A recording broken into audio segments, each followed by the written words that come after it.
আরে বলছি তুমি আমাকে ডাকছিলে? হ্যাঁ তোকে ডেকেছিলাম, বলছে আমার মেয়ের জন্য একটা ছেলে দেখতো। ছেলে দেখবে তোমার মেয়ের জন্য? তা বলো কেমন ছেলে পছন্দ তোমাদের?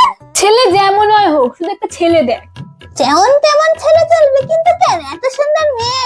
আর কিছুদিন ওয়েট করো না, ভালো দেখে একটা ছেলে দেখবো। আরে ছেলে যেমন হয় হোক, ওই এমনিতে 2 মাসের বেশি সংসার করবে না। কেন? আর কি বলবো বলতো তোকে, আমাদের পারিবারিক ব্যবসা আছে বুঝলি, ওই মেয়েটাকে অনেকবার বিয়ে দিস, 10-12 বার বিয়ে দিস, তুই 3 মাস পরে ডিভোর্স নিয়ে আর এত টাকা নিয়ে আসে। হ্যাঁ ওই করে আমাদের সংসার চলে আর কি, ওই জন্য তোকে বলছিলাম। ওই জন্য